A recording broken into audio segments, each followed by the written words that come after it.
My dear ब्लॉगीज। तो दोस्तों, मैं आई थी दिल्ली, आई हुई हूँ I mean 3 दिन के लिए। तो कल वापस जाना है और यहाँ कोई सम्मेलन था, किसी सम्मेलन के सिलसिले में मैं यहाँ आई थी। तो मेरी मुलाकात इनसे हुई। अब आप ये क्यूरियस हो रहे होंगे कि ये कौन है। ये एक बहुत ही सशक्त महिला है, नूर शेखावत। जयपुर से हैं, फ़िलहाल जयपुर में हैं। बाकी अभी इनसे बातचीत करते हैं और जानते हैं इनके बारे में। और तो इनके बारे में मैं बता दूं, she is a trans woman और ये फाउंडर और प्रेसिडेंट एक NGO चलाती हैं। She is running an NGO and उसकी ये फाउंडर और प्रेसिडेंट हैं, और जिसका नाम है स्टेट रेनबो LGBTQIA सोसाइटी। और इसके अलावा जो ये ओहदे, बाकी और ओहदे संभाले हुए हैं प्राउडली, तो वो है इलेक्शन कमीशन ऑफ इंडिया की ये यूथ आइकन है दोस्तों। इसके अलावा मुझे ये बताते हुए बहुत ही खुशी हो रही है कि ये राजस्थान पुलिस हेडक्वार्टर्स की CLG मेंबर हैं। और इसके अलावा एक और है member of transgender welfare board. तो इनके बारे में जानते हैं। I am proud to be here with her this afternoon.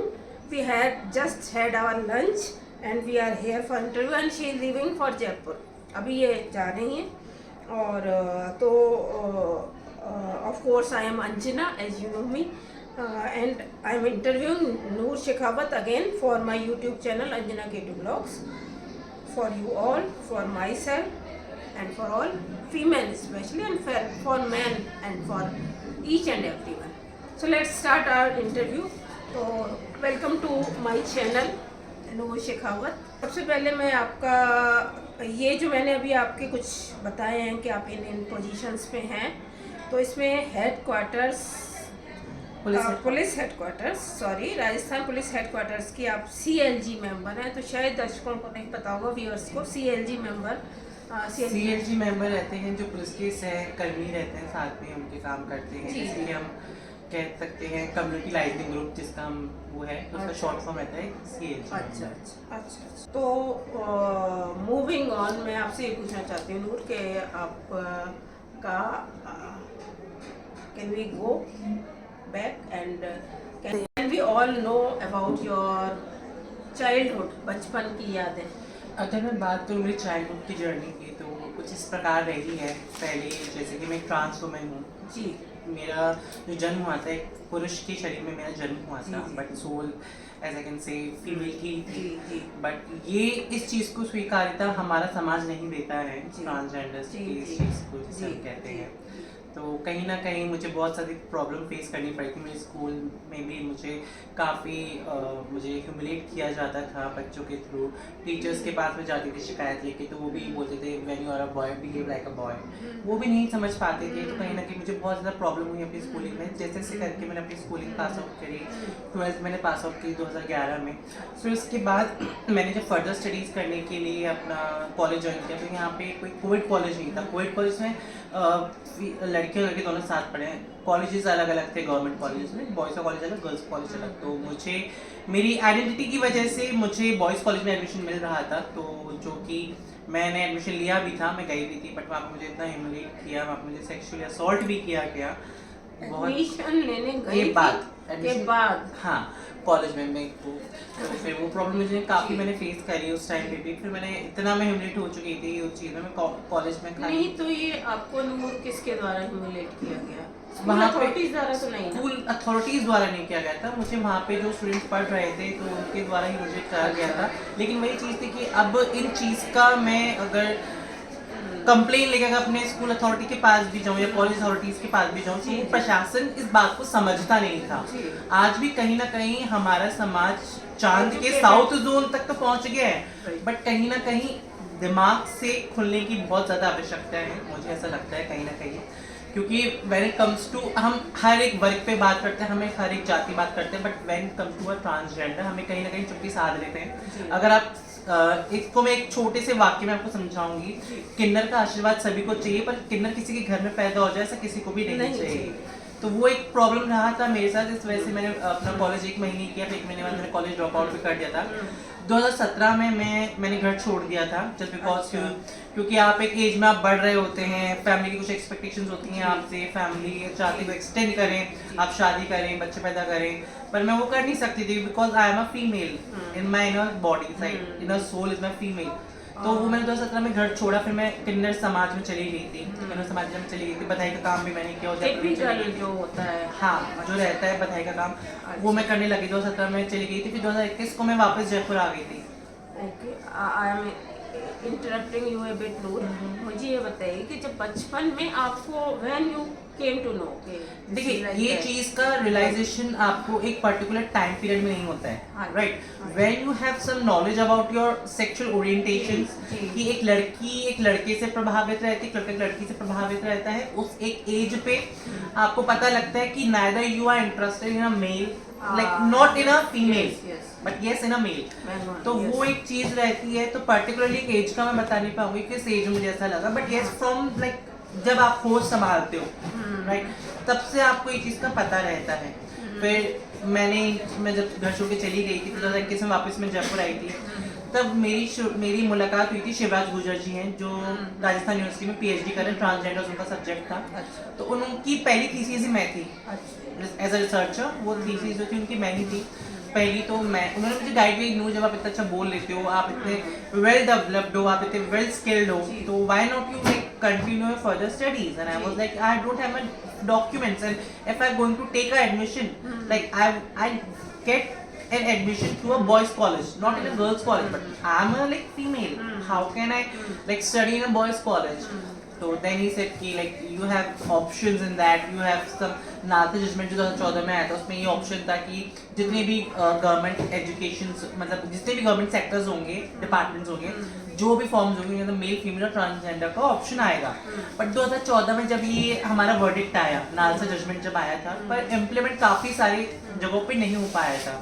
जैसा कि आप जानते हैं नियम कानून तो बन जाते हैं, लॉज आ जाते हैं, रूल्स एक्ट आ जाते हैं, बट वो इम्प्लीमेंट होने में टाइम लगता है जब तक कोई कम्युनिटी का रिप्रेजेंटेटिव वहाँ जाके अपनी बात नहीं रखते। तो वो एक चीज़ रही थी मेरे साथ। उन्होंने बोला कि आप एक ऑर्गेनाइजेशन, मैं ऐसी ग्राउंड लेवल पे काम करती रहती थी, मैं अपने ट्रांसजेंडर्स बहनों की हेल्प करती रहती थी, मैं अपनी कम्युनिटी की LGBT कम्युनिटी के बच्चों की हेल्प करती रहती थी। तो वो एक मेरा नेचर शुरू से ही रहा है कि जैसी मैं रही हूँ, मैं ये नहीं चाहूँगी कि मेरी कम्युनिटी का बंदा ऐसे परेशान हो, ऐसे एंजाइटी डिप्रेशन में चला जाए। तो मैं हेल्प करती रहती थी उन लोगों की। और मैंने कई बार HIV/AIDS कैंप्स भी ऑर्गेनाइज किए ताकि लोगों को बता पाऊंगी। ज़्यादातर HIV/AIDS के अगर आप केसेस देखेंगे LGBTQ कम्युनिटी मिलती है क्योंकि मल्टीपल पार्टनर्स होते हैं, but they don't have knowledge, they don't have awareness about HIV and STI। तो फिर मैंने कैंपेन्स लगाए, मैंने उनको अवेयर किया इन सब चीज़ों के बारे में। ये सब कहाँ, जयपुर में? जयपुर में ही किया था मैंने। तो देन शिवराज गुर्जर जो होता है PhD कर रहे थे, तो उन्होंने मुझे बोला कि आप क्यों ना एक काम करते हैं, अपने ऑर्गेनाइजेशन क्यों नहीं रन करते हैं, आप जब हेल्प करेंगे, because if you are helping someone you have the base, आप बिना किसी बेस से आप किसी की हेल्प नहीं कर पाओगे। तो then I decided to like मैंने ऑर्गेनाइजेशन की शुरुआत की स्टेट रेनबो LGBTQ सोसाइटी की। तो उसमें मैंने काफ़ी हद तक हम लोगों की हेल्प करते हैं, हम ट्रांसजेंडर्स की डॉक्यूमेंटेशन में हेल्प करते हैं। जैसा कि मैं आपको बता दूं, मैं भारत की पहली ट्रांसजेंडर हूँ जिसका जन्म प्रमाण पत्र मिला, भारत की ही पहली ट्रांसजेंडर हूँ जिसको एक यूनिवर्सिटी में एडमिशन मिला, राजस्थान यूनिवर्सिटी में एडमिशन मिला। और उसके अलावा मैंने राजस्थान में ट्रांसजेंडर्स को OBC में शामिल करवाया। जो भी ट्रांसजेंडर पुलिस की तैयारी कर रहे हैं या फिर कोई भी गवर्नमेंट जॉब की तैयारी कर रहे हैं तो उनको OBC श्रेणी में मैंने शामिल करवाया।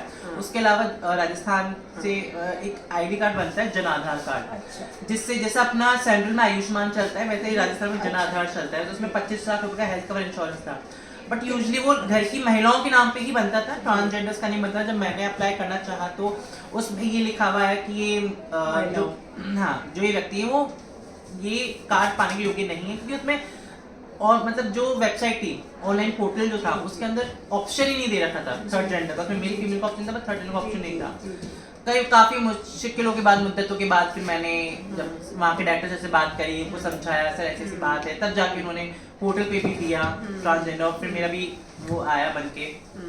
तो अब ऐसा धीरे धीरे मैंने मेरा राशन कार्ड बनवाया। It was the first time? Yes, it was the first Jan Aadhaar का। हाँ, तो वो हेल्थ केयर में भी देखिए, हेल्थ केयर हो गया, आपका क्राइम हो गया, वो जेंडर बाइस नहीं होता। ऐसा नहीं कि जो जेंडर जो इश्यूज, हेल्थ इश्यूज जी। फीमेल को ही आ रहे हैं, वो मेल को नहीं आएंगे, या मेल को आ रहे हैं तो वो फीमेल को नहीं आएंगे। या फिर सबके हो सकते हैं, लेकिन होते सबकी हैं। After all we are also human, वो नहीं, after all we are also human. Yes. तो वो एक यहाँ पे जैसे कि हम बात करें कि हम ऐसे समाज में रह रहे हैं, हम किन्नरों के लिए हम कह सकती हूँ, जहाँ पे कुत्तों तक का सेंसेस है, सीधी सरल भाषा में अगर मैं कहूँ, लेकिन जब बात आती है किन्नरों की, सब चुप्पी साध लेते हैं। आज लोगों को हम उनके घर पे आके आशीर्वाद देते हुए अच्छे लगते हैं, हाँ जी, बट जैसे कि किसी के अगर घर पैदा हो जाए तो वही समाज उनको बोलेगा तुम्हारा बेटी तो वो किन्नर है, तुम्हारा बेटा तो किन्नर है। ऑन दिस नोट फैमिली का आपके प्रति क्या हो रहा है, अगर आप फैमिली का, मैं राजपूत फैमिली से आती जी। हूँ और राजस्थान के राजपूत थोड़े से मतलब इन चीजों को लेके ओपन अप नहीं है। हाँ। मैं ये नहीं कहूँगी ऑर्थोडॉक्स है हाँ। या फिर नहीं है, बट थोड़ा सा लेकिन- समाज इन हाँ। चीजों को लेके अभी जागरूक नहीं हुआ हाँ है, जी। है ना, वो उन चीजों को अपनाता नहीं है। हाँ जी। बट कहीं ना कहीं फैमिली का भी एक्सेप्टेंस मेरे को तब नहीं था, अभी थोड़ा थोड़ा करके एक्सेप्टेंस है मेरी फैमिली की तरफ से मेरे लिए, क्योंकि कहीं ना कहीं को लग रहा है कि मैंने वो राह ना चुन के मैंने हाँ। समाज में चेंज ही लाई हूँ, हाँ बिल्कुल। मैंने समाज में चेंज लाई हूँ और मैंने उस तबके के लिए आवाज उठाई है जिस तबके की आवाज कोई सुनना नहीं चाह रहा था। जी। आज हम फीमेल, आज जैसे हम दिल्ली में हैं, आज NFIW की, हम नेशनल फेडरेशन ऑफ जी, इंडियन वुमेन्स जी। की हम लोग मीटिंग में आए जी, हैं, जी। तो हमने आज महिलाओं की हर वर्ग हर जाति की बात करी। जी। एक ट्रांस वुमेन के लिए कल ये मंच पर भी थी सबके साथ, as a panellist, as a speaker As a मैं panelist, ये मैं हाँ, स्टेज पे speaker, थी। जी। तो कहीं ना कहीं हम महिलाओं में एक तबका जो ट्रांस वुमेन का, हम कहीं ना कहीं उनको भूल रहे हैं, क्योंकि ऐसा तो नहीं है कि क्राइम मेरे साथ नहीं होंगे या गवर्नमेंट स्कीम की जरूरत मुझे नहीं है। एक्चुअली इसको सोसाइटी में ट्रांस वीमेन, ट्रांस को माना ही नहीं करता, बिल्कुल ही बाहर है। मुस्लिम, हिंदू, जातिवादी जो भी हम बात करते हैं, एटलीस्ट उनकी सुनवाई होती है, उनका ये नहीं, उनको स्कूलिंग के वक्त और देखिए मतलब मुझे ऐसा लगता है कि हाँ। हमारा अस्तित्व जो रहा है ट्रांसजेंडर्स हाँ। का, वो महाभारत के टाइम से, उससे पुराना। महाभारत में श्रीखंडी थी, जी। रामायण में भी वर्णन है हमारे किन्नरों का, जब राम जी जब जा रहे थे वनवास के लिए, तब अयोध्या में जब खड़े हुए थे सारे स्त्री पुरुष, जब उनको रोक रहे थे जाने जी, से, जी। तब उस टाइम पे किन्नर भी खड़े हुए जी, थे। जी। तो उन्होंने, राम जी ने बोला था कि अगर आप सभी से मेरी विनती है, जितने भी स्त्री पुरुष है सब अपने अपने घर लौट जाएं। आप मानेंगे नहीं, सिर्फ एक किन्नर समाज ऐसा था जो वहां पे खड़ा रहा था, अच्छा। और प्रभु श्री राम के लिए उसने 14 साल वनवास, जब से वो वापस नहीं, जब तक वापस नहीं वहाँ आए, रहे। तब तक वो वहीं रहे।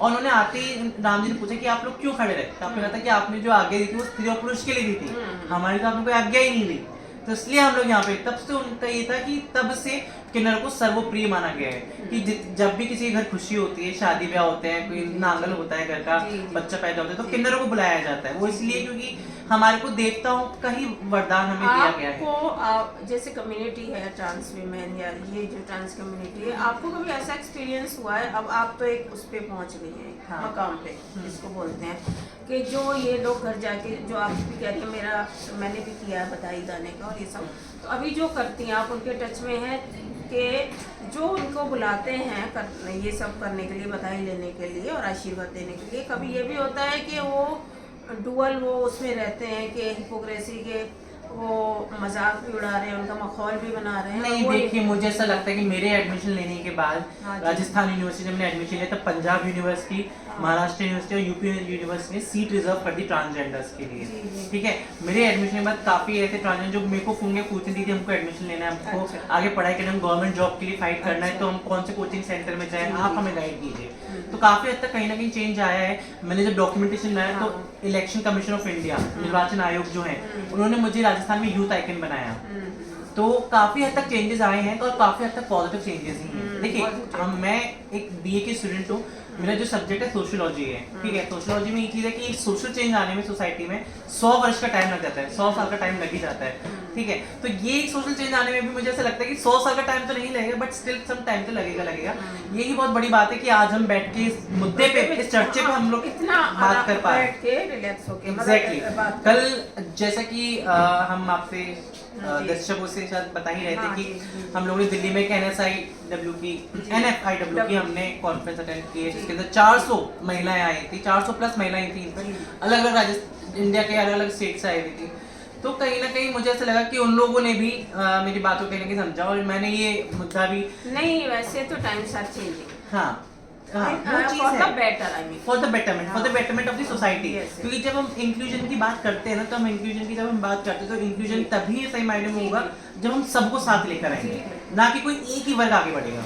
तो मेरा यही कहना है, जैसे कि अगर ऐसा जरूरी नहीं है मुझे याद है मैं एक इवेंट में गई थी, जी दिल्ली में इवेंट था, जी हॉस्पिटल में नाम नहीं लूंगी, अभी दिल्ली में एक एक्ट पास हुआ है जिसमें जितने भी गवर्नमेंट हॉस्पिटल हैं उनमें सब में एक प्राइवेट सेपरेट वार्ड होगा ट्रांसजेंडर्स के लिए। तो उन्होंने मुझे डॉक्टर्स को सेंसिटाइज करने के लिए, स्टेक होल्डर्स को सेंसिटाइज करने के लिए मैं एक मीटिंग में गई थी वहाँ पे दिल्ली में ही। तो वहाँ पे एक मेरी जब मैं डिबेट कर रही थी स्टेज पे, तब एक ने ये क्वेश्चन पूछा, आपकी उनका क्वेश्चन भी ऐसा था कि आपके समाज के जी हमारे पास आते हैं, हमसे ना 21,000 क्या बना जा, वो देखते नहीं कि हम गरीब हैं अमीर हैं, हम हमसे इतनी मांग करते हैं, जबरदस्ती करते हैं। मैंने कहा सर काश आपका ये हाथ खड़ा हुआ था उस चीज़ के लिए पूछने के लिए कि नूर हमें कोई ऐसा बच्चा बताओ किन्नर जिसके हम पढ़ाई का खर्चा उठा सकते हैं या जिसको हम अडॉप्ट कर सकते हैं, जिसका हम फ्यूचर बना सकते हैं। काश ये हाथ तब उठा होता तो उस तरह आप ये क्वेश्चन पूछते हुए अच्छे भी लगते मुझे।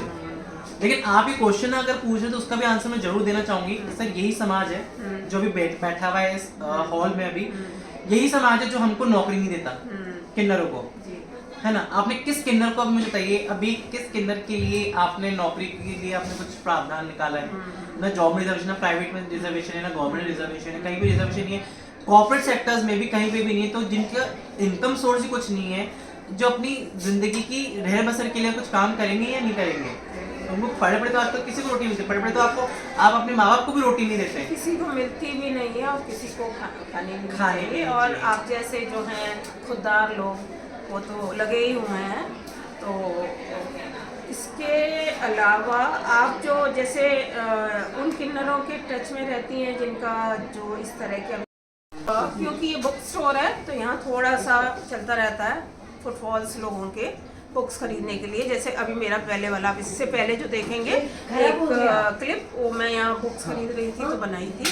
तो खैर अब हम नूर के पास वापस आते हैं और थोड़ा सा मैं इसको ऐसे कर लूँ जिससे आपको भी अच्छे से आप देख सकें। तो मैं नूर से ये पूछ रही थी, नूर कि जो किन्नर हैं जो इस तरह के उसमें हैं, तो आप NGO के वाया अपने NGO उनके उसमें हैं जो इस तरह के वाले काम जो आपने भी किए हैं, उनका कुछ उनको अवेयर करने के लिए अवेयरनेस मैंने उनको अवेयर करने के लिए कई बार मैं उनको अवेयरनेस कैंप भी लगाती हूँ, ना कि केवल मैं अपने समाज को ही सेंसिटाइज कर रही हूँ, मैं जितने भी स्टेक होल्डर्स हैं, डॉक्टर्स हो गए, पॉलिटिशियंस हो गए, अपने पुलिस सहकर्मी हो गए, और भी जो लोग हैं उनको भी मैं सेंसिटाइज करती हूँ। अभी रिसेंटली मैंने पुलिस हेडक्वार्टर्स के साथ मिलके एक प्रोजेक्ट पे काम किया, प्रोजेक्ट स्माइल, जिसमें जितने भी नोडल ऑफिसर थे राजस्थान के, उनको सबको सेंसिटाइज किया ट्रांसजेंडर एक्ट एंड रूल्स के बारे में। तो काफी हद तक मैं खाली अपने ही समाज में जागरूकता पैदा नहीं कर रही हूँ, मैं और जो बाकी जो मेरे समाज से नहीं है उनको भी मैं जागरूक कर रही हूँ हमारे राइट्स के बारे में। कि अभी आप कुछ बता रहे थे जब हमारी ऑफ कैमरा बात हो रही थी कि आपको एक वो प्रोजेक्ट मिला है डॉक्टर्स के उससे कि आप सेंसिटाइज करेंगे आगे। अभी आपने बताया किया था जहाँ पे क्वेश्चन दिल्ली में ही। हाँ। तो अभी आपको उसके बारे में कुछ बताइए। उसमें अभी दिल्ली में एक एक्चुअली का ऑर्डर पास हुआ है, जितने भी गवर्नमेंट हॉस्पिटल्स हैं वहाँ पे ट्रांसजेंडर्स के लिए एक सेपरेट वार्ड होगा जी। तो वहाँ पे जब सेपरेट वार्ड होगा तो डॉक्टर्स को सेंसिटाइज होना बहुत जरूरी है, जैसे मैंने आपको बोला स्टेक होल्डर्स को सेंसिटाइज होना बहुत जरूरी है हमारे बारे में।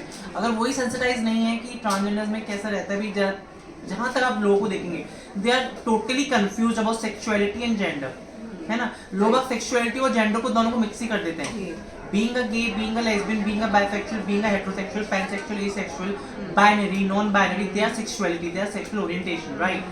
And when it comes to a gender only 3 kinds of male, female and transgender. तो वो एक चीज़ है। तो काफ़ी हद तक लोगों को अवेयर होने की ज़रूरत है, काफ़ी हद तक मैं नॉलेज स्प्रेड करती हूँ जहाँ तक मुझसे हो पाता है। मैं एक भी मतलब ऐसा नहीं है कि मौका छोड़ दूँ। NFIW में भी मेरा मेन मोटिव यही था कि यहाँ पे महिलाओं की सशक्तिकरण के लिए बात की जा रही है, तो महिलाओं का ही एक ऐसा वर्ग भी हम जो है हम ट्रांस में कहीं ना कहीं छूट रहा है। So you are officially associated with NFIW? No, I'm not officially affiliated with this organization. Actually, Nisha Sidhu ma'am है इसमें, तो उन्होंने मुझे बोला था कि ऐसी कॉन्फ्रेंस होने जा रही है, तो we would like to call you on a panel or as a speaker. So I would like कि yes, I will definitely join. अच्छा हुआ आप आए और मुलाकात हुई आपसे। तो जो आपकी ये है स्टेट रेनबो LGBTQIA सोसाइटी, ये कितनी पुरानी है? अभी मेरे ऑर्गेनाइजेशन को 2 साल ही हुआ है। अच्छा। तो आप भी तो बहुत वो नहीं है ना। मैं 2021 में ही जयपुर आई थी। 2021 में मैंने वापस हाँ, मतलब हाँ, जब जयपुर में आई थी तब जाके मैंने काम शुरू किया हाँ था, जी। तो तभी मुझे लोगों से जैसे कहते हैं आपने ना काफी उम्र में काफी कुछ अचीव कर लिया एक्चुअली। कि वो बस आप जैसे सबके लोगों की लिए बदौलत। प्रेरणा इंस्पिरेशन वाकई वाकई है। देखिए अपने दम पे खड़े होना और ये सब एक एनजीओ बना लेना, इतना सब सोसाइटी से खिलाफत झेलने के बाद ये अपने आप में बहुत बड़ी बात है। मुझे बहुत वाकई व्यूअर्स दोस्तों बहुत अच्छा लग रहा है यहाँ इनसे बात करते हो। जो इन्होंने मुश्किलें झेली हैं तो वो जाहिर है मुझे नहीं अच्छा लगा, लेकिन अब ये जिस मकाम पे हैं मुझे खासी खुशी महसूस हो रही है कि मैं इनके साथ हूँ और इनसे बातचीत कर रही हूँ। इसके अलावा आप मुझे बताइए कि कुछ ऐसी बुक्स हैं ऐसे उन पे कुछ बुक्स आप कुछ अगर आपको कुछ अभी देखिए मुझे कुछ नॉलेज में नहीं है, बट डेफिनेटली बुक्स आई हैं। मूवी है, मूवी ताली है, सुष्मिता सेन की ताली आई है, नवाजुद्दीन सिद्दीकी की आई है मूवी ट्रांसजेंडर्स के ऊपर ही है, हड्डी। तो ये OTT पे रिलीज हुई है ताली और हड्डी मूवी जो है, तो उसमें भी काफी हद तक बताया गया है। आपने देखी? हाँ जी। अच्छा मुझे देखनी पड़ेगी, मैंने नहीं देखी अभी तक, आई एम अफ्रेड। और इसके अलावा फिर मैं आती हूँ लास्ट के, आप ये बताइए चलते चलते, क्योंकि अब इनको जाना है, उनकी ट्रेन को कैच करनी है, ट्रेन लेनी है हमें। तो मुझे ये बताइए कि आपके वैसे इसके अलावा और ये सब काम में कब जुटी रहती है, और जो आपका पैशन है जाहिर आपकी हॉबी बन जाता है, इसके अलावा वैसे और आपको क्या किस तरह की चीज़ें हैं, कुछ फिल्म, कुछ लिटरेचर, कुछ ट्रैवलिंग, कुछ ऐसा पसंद है? ट्रैवलिंग मुझे बहुत ज़्यादा पसंद है, मुझे नए नए लोगों से मिलना मुझे बहुत पसंद है, जगह मुझे एक्सप्लोर करना बहुत पसंद है। यहाँ है तो ये एविडेंस है कि कुछ एविडेंस है। हाँ तो आप तो वो एक्सप्लोर करिए यहाँ पे। तो हाँ, मतलब काफ़ी चीज़ें मैं एक्सप्लोर करी है, जैसे कि I never knew about this NFIW के बारे में मुझे पता नहीं था, बट यहाँ पर काफ़ी बड़ी दिग्गजों से मैं मिली, जो सोशल एक्टिविस्ट रह चुके हैं, जिन्होंने इतनी मेहनत करके आज नरेगा तक जैसी स्कीम्स के लिए जो लड़े हैं, है ना, जो पास करवाया बिल, और भी जो RTI जिसकी हम बात कर रहे थे अभी, और मुझको सबसे अच्छी जो बात लगी कि युवा पीढ़ी यहाँ पे आज युवाओं का जो सेशन रहा, जिसपे उन्होंने युवाओं का जो पैनल रहे हैं, जो स्पीकर्स रहे हैं, वो काफी हद तक मुझे लगा कि बहुत मोटिवेशनल स्पीकर्स हैं वो लोग, ठीक है, और काफी हद तक मुझे लग रहा है कि कहीं ना कहीं नई सोच की तरफ हम लोग बढ़ रहे हैं। बस उसमें ये है, उस सोच में जरा सा थोड़ा सा ये सोच जो है एक्शन में बदलती जाए। एग्जैक्टली, तो जैसे इन्होंने किया, ये एक एग्जाम्पल है इसका। तो बस आप क्योंकि अब आपको जाना है, you have to leave for Jaipur, तो अभी फिर आपसे कभी तफसील में और डिटेल में इनके साथ फिर कभी एक और बैठेंगे, पॉडकास्ट करेंगे। ये एक छोटा सा पॉडकास्ट, हाँ चलते चलते एक और मेरा एक है कि आपको मैसेज देना चाहेंगे women in general, people in general और ट्रांस वीमेन को के लिए कोई मैसेज देना? देखिए मेरा एक ही मैसेज है सबके लिए, प्राउड करिए जो भी आप हैं, चाहे एक महिला है, चाहे एक पुरुष है, चाहे एक ट्रांसजेंडर है, proud whatever you are, बस किसी का दिल ना दुखाएं, किसी की जैसे हम बॉडी शेमिंग कहते हैं, किसी पे वो ना करें, किसी के चीजों से करने, आपके इस छोटी सी चीजों से किसी पे क्या बुरा इम्पैक्ट पड़ सकता है वो हमें पता नहीं। जी कि इन्होंने कहा है, इनका जो मैं थोड़ा सा डिटेल में बता देती हूँ, चाहे वो कास्ट के बेसिस पे हो, चाहे वो रिलीजन के बेसिस पे हो, चाहे जेंडर के बेसिस पे हो, चाहे किसी के बेसिस पे हो, ये चीजें हमें नहीं करनी है बिल्कुल। और एम्पैथी, जिसकी मैं हमेशा बात करती हूँ, sympathy, not sympathy, empathy, we need empathy, we are for empathy, we both are, and I think आपको भी सोचना चाहिए, सिंपैथी नहीं एम्पैथी की जरूरत है। This is our slogan for after this podcast. तो चलिए, thank you for watching and thank you Noor Shekhawat. Thank you so much ma'am, it's my pleasure to be here. Thank you my dear bloggies, here I am again. तो मैं आई हूँ यहाँ दिल्ली में 3 दिन के लिए। तो आज दूसरा दिन है, एक यहाँ सम्मेलन चल रहा है, तो मैं उसमें कम भाग ले रही हूँ। मैं इधर, ये नीचे बुक स्टोर है ग्राउंड फ्लोर पे, तो वहाँ मैं आ गई हूँ। और इनसे, पंकज जी से जो ये बुक स्टोर संभाल रहे हैं, उनसे मेरी काफ़ी किताबों पे चर्चा हुई है। तो शायरी की एक मैं ढूंढ रही थी, तो शायरी में अभी यहाँ ज़्यादा नहीं है, मैंने इनको सजेस्ट किया है। और बोला है कि उसकी तरफ भी देखें। इनका पुराना एक स्टोर है जो काफ़ी पुराना है, 20-25-30 साल पुराना, वो शादीपुर में है। ये सुरजीत भवन में है, जो कहाँ पे है, इधर इंद्रप्रस्थ मार्ग है, इंद्रप्रस्थ मार्ग ही है, आपको भी याद नहीं, इंद्रप्रस्थ मार्ग है ये, सीपी के आसपास, कनॉट प्लेस के near by Mata Sundari college, near Mata Sundari college Delhi में, जिनको पता हो। तो खैर मैं वहीं, हम लोग स्टे भी कर रहे हैं सुरजीत भवन में, और यहीं हम अटेंड कर रहे हैं। तो अटेंड कर रही हूँ मैं, लेकिन ज़्यादा नहीं, officially I am not associated with, जिनके यहाँ मैं आई हूँ तो मैं ऑफिशियली वहाँ से एसोसिएटेड नहीं हूँ। एनीवे, तो ये एक मैंने, फिर मुझे एक ही मिल गई ढूंढते ढूंढते, यहाँ इनसे कुछ बातचीत भी रही, चर्चा भी रही, और मैंने इनको कुछ सजेशन दिए हैं। एक तो शायरी की बुक्स, और दूसरा जिसमें मैंने इनको अपने ब्रदर का भी बताया, इनफैक्ट संजय ग्रोवर की, इनको 1-2 शेर सुनाए, इनको पसंद आए। और इसके अलावा और भी शायर जो कुछ बहुत अच्छे हैं आजकल की, जो बढ़िया शायरी लिख रहे हैं। और इसके अलावा मुझे ये मिली एक मुनीर न्यासी की, जिनकी देर कर देता हूँ मैं कई बार फेसबुक पे पोस्ट भी कर चुकी हूँ। तो इनकी एक मैंने ये अभी ली है, अभी मतलब इनको पेमेंट करूँगी।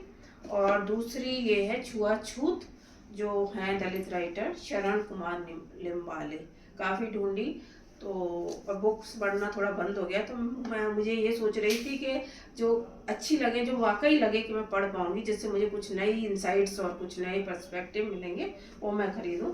तो बहरहाल मुनीर न्याज़ी ने के, तो मैंने उनसे, मुझे जो देर कर देता हूँ मैं की वजह से मुझे ये पसंद है। और जो इनका मैंने एक वीडियो देखा था यूट्यूब पे, इनकी वाइफ के साथ, तो वो जो मेरे उसमें वो जो देखने का जो एक वो था एक्सपीरियंस, वो मैंने, इन्होंने बहुत एक ईमानदार ज़िंदगी जी है मुनीर न्याज़ी ने, तो उसके उस पर भी मैंने लिया है। बस इतना ही अभी के लिए, फिर मिलते हैं।